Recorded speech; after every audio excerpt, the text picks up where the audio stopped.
Hello and good afternoon. Please let me know if you can hear me clearly. To do that, just write me a message in the chat box that is at the bottom of your screen.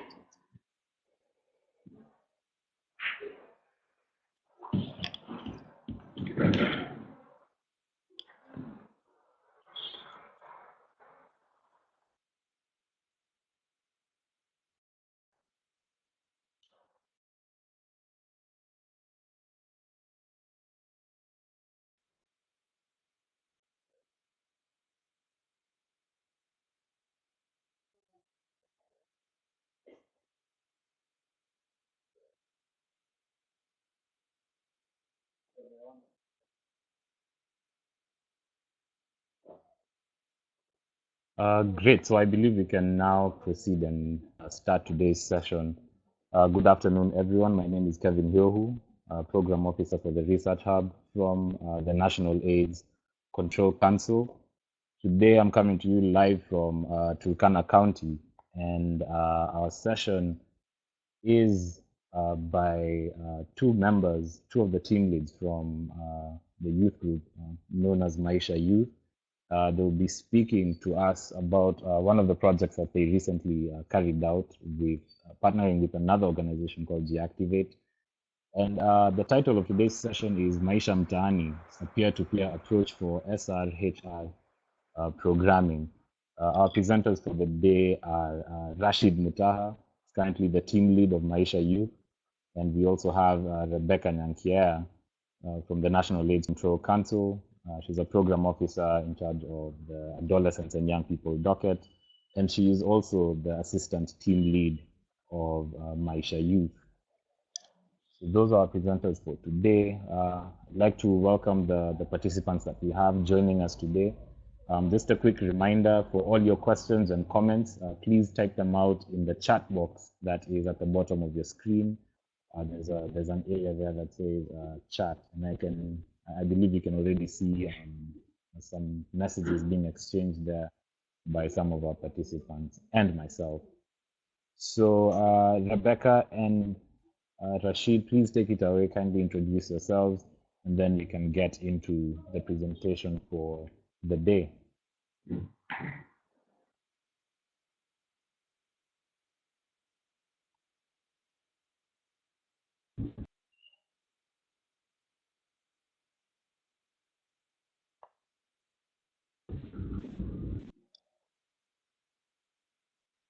Hi everyone.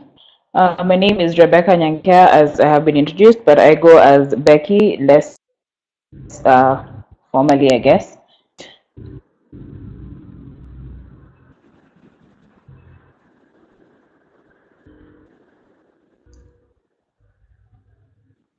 Hi everyone.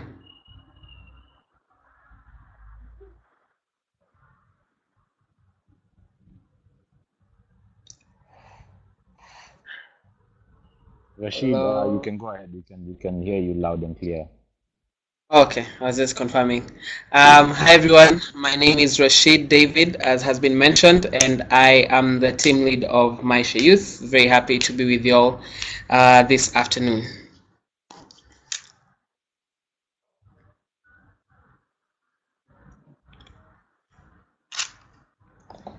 Great. Thanks, guys. Thanks, Rashid, and thanks, Becky. Based on the structure of your presentation, please take it away. I don't know who's going first. That would be me. So, thank you very much, Kevin, again for this, and I want to thank everybody who has joined us this afternoon. It's not easy to gather people on a Friday afternoon, so thank you all. So our presentation today will really just be looking at an activity that we recently concluded, known as Maisha Mtaani, which was done in conjunction with, in collaboration with a youth campaign called Deactivate. The title of the presentation is Peer-to-Peer Approach for Sexual Reproductive Health Programming, which I believe we'll be able to talk about more as we go through the presentation. So the inception, the birth, just a quick sort of introduction or background to G-Activate. G-Activate is a campaign that is youth-led and youth-focused, and it really just is working to create a platform for youth to speak in one voice. And one of the things about G-Activate is that it uses creative tactics for public mobilization and capacity building of youth. Some of the main focus areas for G-Activate are health, corruption, unemployment, and food insecurity. And how this came about is from different researches that was done by G-Activate over the course of 2 years. That's in 2017 and 2018. And the research was focused again on just young people and trying to understand what are some of the needs that young people have and what is it that they're talking about. And so it was classified into this for health, corruption, unemployment, and food insecurity. Now, G-Activate is also made up of a consortium of youth-led organizations. And how this is done or is managed is that G-Activate has different youth-led organizations and youth-focused organizations that work on the specific issues that have been addressed or work to address the specific issues that have been identified through G-Activate's research. And from that background is how Maisha Youth came to be a part of the G-Activate campaign. And for G-Activate campaign, we, again, with the Center for the Study of Adolescence, handle the aspect of health. In the health domain, that's what we mainly speak on the G-Activate campaign. So Maisha Mtaani, this was really just a project that was designed to reach adolescents and young people and to give them, to reach them where they are, exactly to find them in their different audiences and different spaces and environments, and then to just engage them in a dialogue where they would provide the solutions to some of the sexual, reproductive, and sexual health and reproductive health issues that they face, and also sort of give us a background to what are the different dynamics that sort of influence that challenge, and then the solution that would be best tailored to fit in that specific environment. So Maisha Mtaani was sort of, we were trying to demystify or to break the whole notion of one shoe fits all, and just now go to the ground and find out, for instance, in Nairobi, these are the specific challenges that you may be facing. What are the specific solutions that you have for this? If it's in the same thing in Machakos, Kiambu, Nyeri, Murang'a, Turkana, Kisumu. However, as we do continue with the presentation, you would, something that just came up is the aspect that some of the challenges were sort of cross-cutting in all the different countries. So our approach for Maisha Mtaani was on something known as the human-centered design approach to programming. And what it is really is, it's just a creative approach to providing solutions to problems, and one that sort of puts the end user in the middle. So it's very user-centered. And why we decided to use this approach is because we noticed sort of for a while, what we tend to do as programmers is believe that we know the problem and believe that we have the solution. However, as I've just mentioned, for us, we thought that when you go to a specific county, there are different needs that are specific to that area, that environment. And so it's the people who are already down there that can actually provide the solutions for those. And so we decided to implement this human-centered design approach. It has three critical phases to this. The first is the inspiration. And in inspiration is really where you now define what is the problem, what is causing the problem, what are some of the underlying issues, the contributing factors, you know. And then the next phase is the ideation.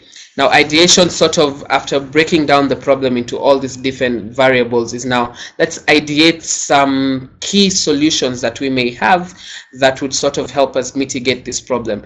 And ideation is really just about brainstorming, having as many ideas as possible, and then sort of fixating or just coming to some key ideas that would have maximum impact.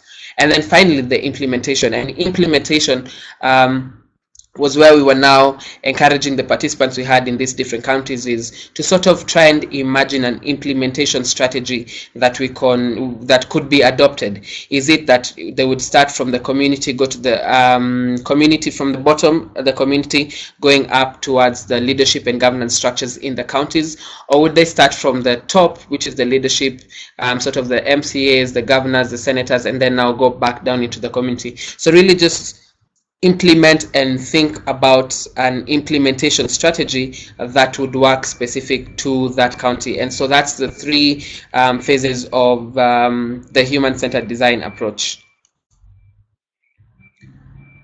So the activity, again, as I've mentioned, this activity was done in collaboration with G-Activate, and we were able to travel to 16 different counties and engage over 1,500 young people on the ground.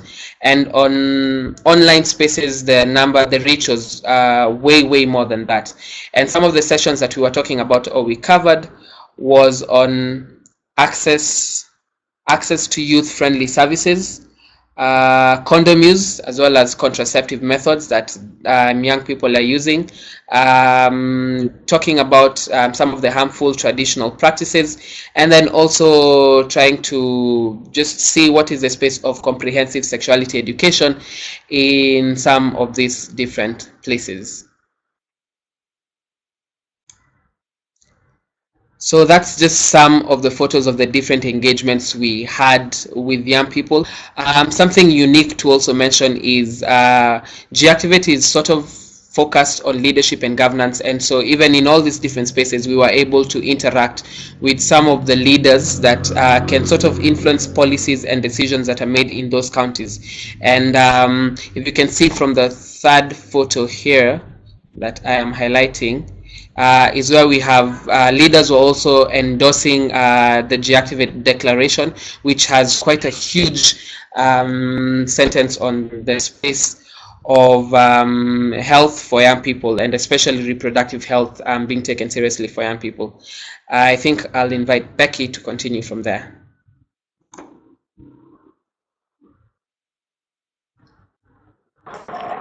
Okay. Hi again. So I'll take you through the insights and the lessons learned and some of the recommendations we suggesting towards like better programming for young people, the approach. Included lack of comprehensive sexual education among the adolescents and young people in the community. I mean, this was honestly cross-cutting. In some of the conversations that we had with these young people, it was very difficult for them to actually bring out the places where they learned about sex first. And it's not to say that the school system should be, you know, graphic about it, but basic information about sexuality needs to be put in the school system, as was a major feedback from young people from different health workers, peer educators, and volunteers are not well educated to be able to effectively provide SRH and content lessons in young people, both in school and out of school. So yes, there's health workers in the community, but sometimes they're not well facilitated by either the people who are the donors or the guys who are running the programs, like for example, maybe the National AIDS Control Council. So you find that if the National AIDS Control Council is within a county, it's very difficult for them to reach all the community health workers. But I mean, I would think that going forward, that this is a space where a lot more can be done, so that these people can be supported, as they're the ones who are left with the young people. The unavailability of free condoms in areas such as public toilets. Some young people had concerns about this, mostly because yes, the condoms are made available, but then sometimes they run out, or they would prefer that they're found in other areas, like because they were saying like in hospitals, they don't want to be going through the nurse to get condoms. They would rather just have it at a central place where like no one is looking at them, where the suggestion of the toilets came in, on other areas where they would frequent, which include like the places where they go to hang out, the libraries, because that's where they meet other young people. Then there's also lack of sustainable funding for adolescent sexual reproductive health programs. I think that this really speaks to how sometimes when there's money to run a project, it's run like completely. But then when there's no funding, there's no ways to ensure that these young people who have gone through the system or this specific program are catered for after. So say a program runs for a year, what happens after the year? In cases where there's like cash, people, young guys being given money to sex, etc. What happens then after a year when then there's no more money? Another thing was the county government was said to create a facade around the issues in their community. So whereas young people are struggling with sexuality or sexual reproductive health issues, government in place does not want to put that out there as a problem that they're facing in their county. Hence, it's not resolved, or there's no specific channels in which this problems are sorted. So therefore, when it's said to not seem as an issue, then no one is talking about it. Lastly, there's a lot of stigma and discrimination of young people living with HIV. This was clear both in schools and out of schools, and in my opinion, it was stemming from a place of little to no knowledge, because you find that young people are so scared of HIV because they do not understand it, and they do not understand it to the very basic levels of how do you get HIV, how do you get infected. So in places where you could ask young people, like, where would you, if you had a friend who was HIV positive, would you still be friends? The easiest response you'll get most of the time is that no, never, because I will get sick and I will die. Simply because then they do not have the information around HIV. And so then they're very scared, and then they end up stigmatizing other young people living with HIV within the community. There was unique insights in like different counties. I would like to highlight three. In Turkana, with about 30 to 50 young people, and one of the things that were very open was the way the low literacy levels in the county generally are leading, covers even reproductive health issues. I mean, they're not going to school, so even the very basic knowledge that they do not have. And then secondly is SBV is indoctrinated by society. For them, it's very normal for a girl to be handled very badly on the road, or to go through gender-based violence, because it's normal for them. It's a tradition. It's not that big of a deal. In fact, we had some young ladies saying this is not even to do with sexual gender-based violence, but she was speaking very openly about the fact that if she couldn't go to school, she'll just find a man who she can sleep with, who will give her some money. So you find that because there is no support system for these young girls, and then there is also no place for them to go, they end up getting into spaces that increase their risk for HIV infection. Busia, it was very clear that proximity to the Ugandan border and the differences that are there bring about a lot of new HIV infections and sexual reproductive health issues. Because, for example, the fact that in Uganda, alcohol is way cheaper than in Kenya. So you find that some young men just cross the border, get drunk, and then they find someone there. And especially, so something that I had that was very impressive to me was how in Uganda, the women there, the ones who are in sex work, the young women, they're very empowered in the sense that they have been taught the like comprehensive sexuality education in Uganda is everywhere. So they're very well versed with it, and so they protect themselves. So you find that even, and then also add more to that is that the young women sex at a much cheaper, I guess, price, which means you find that men coming from Kenya go into Uganda because, I mean, you can get your alcohol for much cheaper, first, and then secondly, the sex being sold is even cheaper. So then you find that they could get infected there, then come home again and spread the infection. Also, I mean, I guess maybe the fact that the border is there and there's a lot of moving in and out, there's a lot of issues that could come with that. And then lastly is Bomet. The main thing that stood out the most was the number of unsafe abortions. They are everywhere.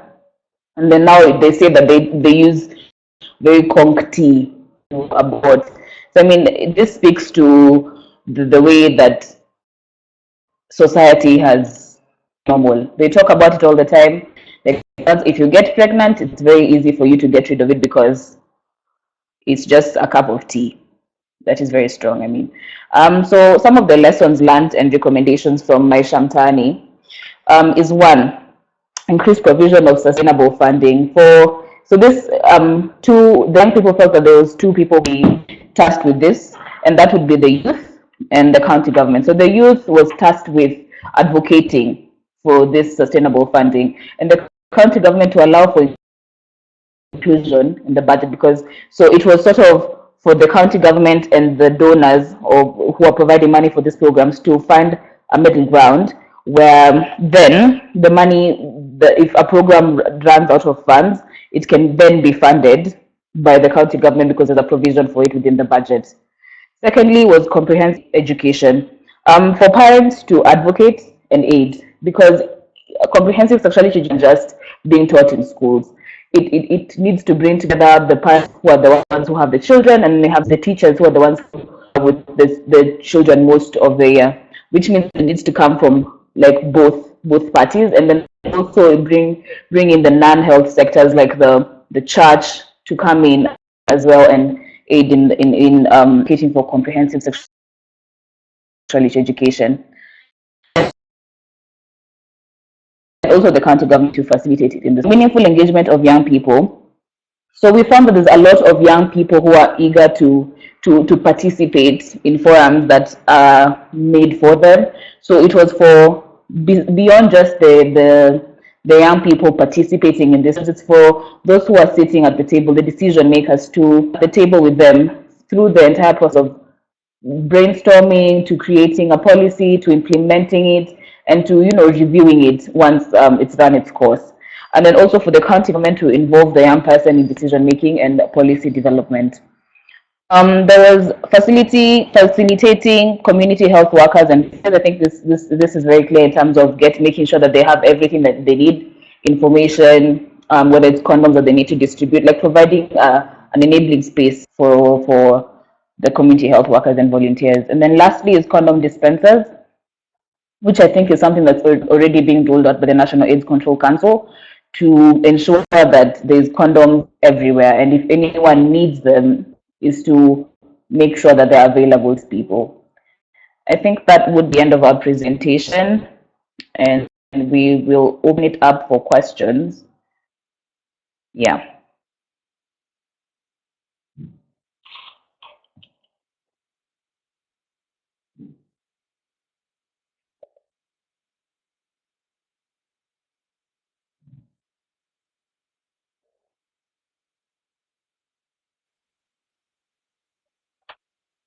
Great. Thank you. Thank you very much, Rasheed. Thank you as well, Rebecca.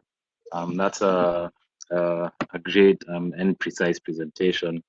Maybe just to begin, I can throw 2-3 comments in and a question as well. I'd like the idea of the human-centered approach, where the approach that you take begins with the target audience or with the user, instead of more top-down approach where we would sit at the table and think we have the solutions for example, young people. I think it's a great idea to start with the young person and then work your way up to creating a solution for them. I'd also like to say something about the sustainability aspect of the project. I also feel that that would be a concern, where a project begins and then after its funding is depleted, then the project pretty much falls apart.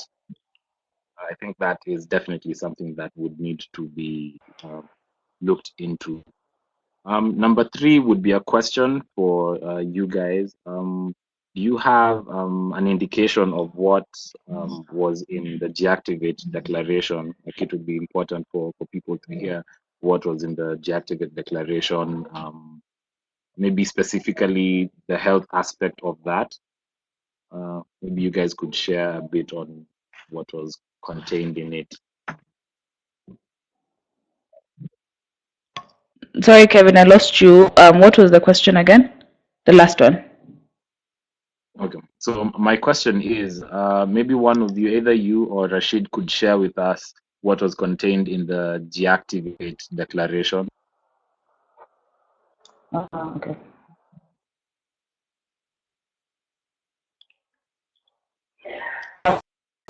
So I'll join here for me from Lisa, who is asking how does that influence Kenyan young people, the fact that the guys in the Ugandan border are. So I think, in my opinion, it didn't have that big a difference in terms of knowledge. What we got a lot was that they would wish that it was the same in Kenya. It wasn't more of that they were more informed or anything. I think, in fact, it made them feel like they were left out. If Uganda is doing this and they're like right there at the border, why can Kenya be taking the same approach as well? I don't think there was any clear indication of the fact that maybe they were more informed. Yeah.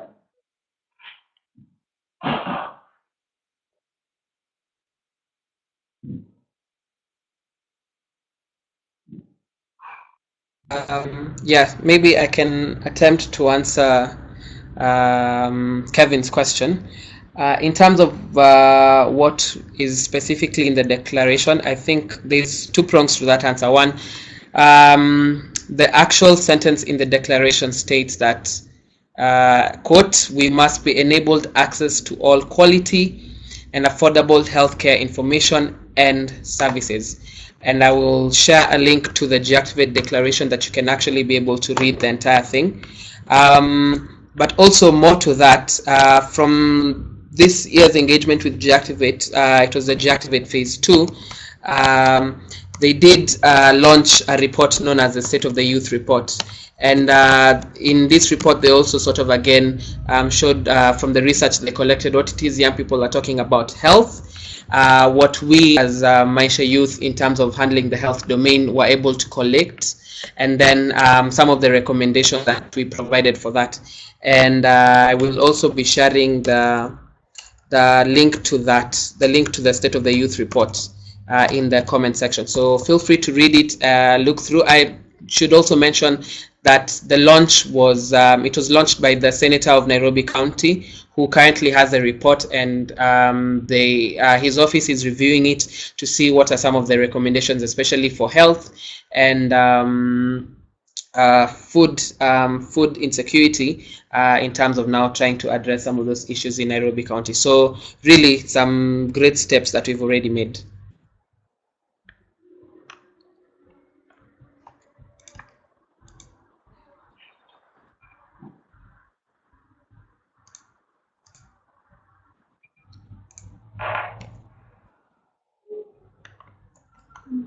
Okay. There's a question from Ndeche that's many thanks. Thank you. Oh, you're welcome. And how do you or did you measure the success of the project? So from our end as Maisha Youth, this project was going to serve as sort of for a learning curve in terms of, for us, this needed to sort of provide a base for the kind of work that we would like to do. So there was no like particular tool that we used. What I would like to say we did was that through this project we were able to map out in the 16 different counties different youth networks that are working in sexual reproductive health, and create linkages with them, so that, say for example, I was in Nairobi, but then there was an activity in Machakos that Maisha Youth will be able to attend, then I can reach out to like the youth organization in that county to carry forward the same task. So it was, for us, our main objective for this particular project, provide a youth, to sort of create a youth network, one, and secondly, to just be able to map out the different dynamics of the young people living in these different counties, so that we're not working from a point of no knowledge. I don't know whether I covered that well, Rasheed, or would you like to say something to answer that question? Just to sort of add on to that, I think you've really answered it well, and in some way, it's also trying to answer the question from Maxi, if we were to start Maisha Mtaani all over again, what would we do differently? The one thing that we are still sort of having a challenge with and sort of fixing is, as Becky has mentioned, the whole aspect of creating a health network in all of these different counties that can sort of be able to push for a drive or a change in the agenda in their specific counties. So it would really be for us to continue to sort of see how, for the counties that we've gone to, how do we build that network, how do we continue to support it to push for change in the health sector, specifically around sexual and reproductive health and rights, which also ties into Malcolm's question in terms of plan to reach more young people. I think for HCD, it's the good thing about it, or the pro for it, is that it's very amazing because you put your user in the middle in terms of really just identifying or sort of structuring or developing a whole program around your specific problem. The con would be that you can only do this with select or a close number of people, so that you can be able to get as many varied thoughts as possible, or ideas and reflections as possible. Now, in terms of reaching many more young people, either when we do the next Maisha Mtaani in the other counties that we hope to visit, is have a way bigger group of young people, say close to 100 or 200, and internally with the Maisha Youth team now divide ourselves to sort of facilitate in group sessions, or again with the aspect of building the network. I think the network is like the whole network marketing strategy, where we empower 10 and then now challenge them to be able to empower another 100 or another 1,000 and all that. So those are the two different sort of strategies that we sort of could implement going forward.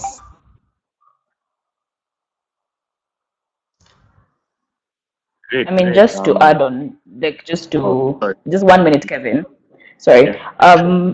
For something that, I mean, was also a learning point for us as Maisha Youth throughout this process, was the importance of integrating HIV information or HIV conversations or SRH conversations into other topics that may not be directly related to it. Like, for instance, it would so happen that in our session, you'd find a young person asking you a question about what the government is doing, where ideally, when you have the SRHR forums with young people, people just care about how to use condoms, what contraceptives are in the market, etc. But putting HIV into these other spaces was sort of in perspective to how young people view sexual reproductive health and rights. It was very different because the conversations we had during Maisha Mtaani, I would say, are not the same conversations we have had with young people in different spaces, simply because our session, so the way G-Activate was set up is that our session came in the afternoon.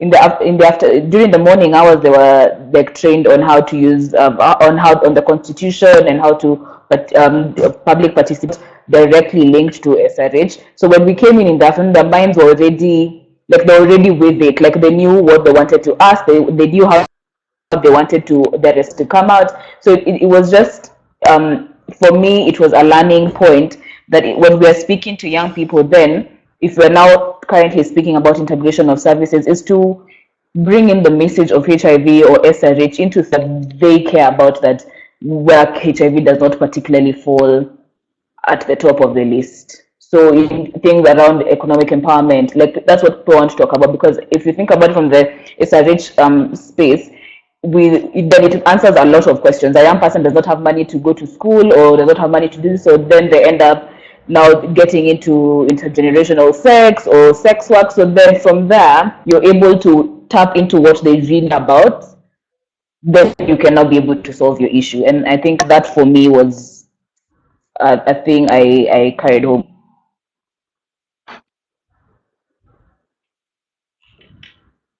And I'm done, Kevin. Oh, thanks, Ben. Thanks for responding to that. I think I just have a quick question. These reports, for example, the G-Activate Declaration and State of the Youth, have they been escalated to various policymakers, and if so, which ones have been targeted? And then maybe just a smaller question on your initial target audience for this project. And did you have an age bracket that you were? Did you have an age bracket that you were trying to target with the Deactivate project, or was it just open to as many young people as you could get?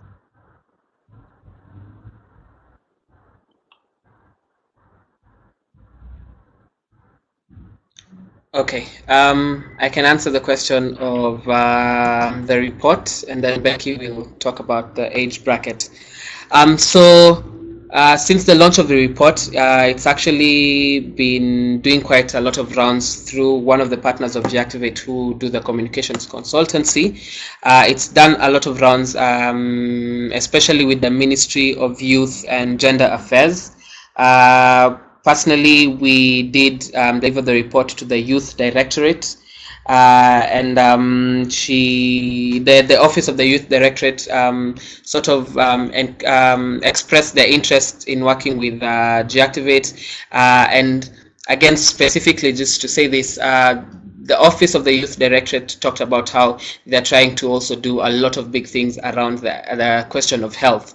And so when they saw that the report had quite a huge or it had a whole section talking about health, they were very excited about it. So it's been able to get to the Office of the Youth Directorate. It's also been, in the past couple of days, informing the Youth Mainstreaming Report, which is being done by the Government of Kenya in collaboration with the Commonwealth Secretariat. And this is something that the report is it's going to be launched and piloted in Kenya, and again the Deactivate report is informing that whole policy around that. And then finally, quite recently there was a youth and evolution forum that happened at the Kenya School of Government, and again the 4 different things identified in the Deactivate report featured quite prominently in that forum, and also had there's a whole session where representatives from Deactivate got to talk about the different issues that are identified in the report. So it has been doing quite some very interesting rounds, and we're hoping that as we continue to be more specific with our next engagement with Deactivate, that is now seeking to sort of now target county leaders, the MCAs and the governors and the senators in the counties. We're hoping to now use it to be our great advocacy tool in terms of progressing some conversations around sexual reproductive health and rights.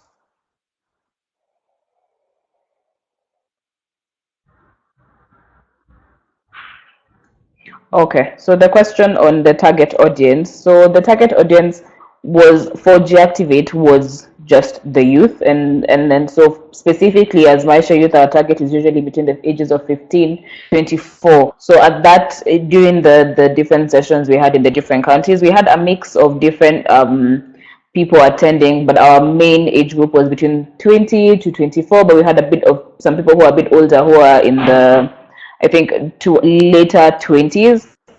For them, those are like some that are already working in the health space, or guys who are just in leadership, radio governance. So for us, our target age bracket is usually 15 to 24. But for the purpose of Maisha Mtaani, with the mobilization, we were not particularly involved with the mobilization, so we worked with the young people that we got. Yeah.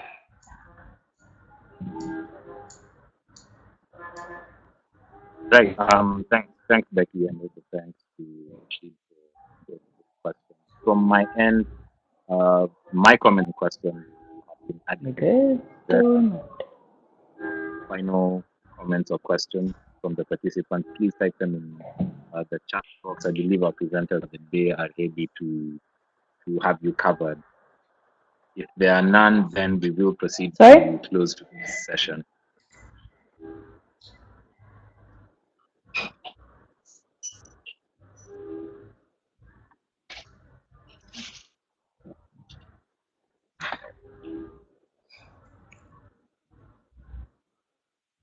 And also, I'm as the participants for the day maybe think of the any further questions or comments, please remember to check out the two links that Rasheed posted. One was on the deactivate declaration, just in case you want to know a bit more about that. And there's also a second link that he posted that has the State of the Youth report. So I believe those two we can get a deeper meaning of, or a deeper meaning around what the Deactivate project was all about. And at the same time, please remember to register to the Maisha Maarifa Research Hub so that you can receive reminders whenever we have meaningful sessions, such as the one we're having. A link to that in a bit in the chat box. I can see there are no more comments, so I think we're okay to end the session there. Thank you very much to all our participants. Also, many thanks to our presenters for the day from Maisha Youth, Rasheed Mutaha and Rebecca Nyankia. Thank you very much for the insightful presentation today. Thank you for having us. Thank you.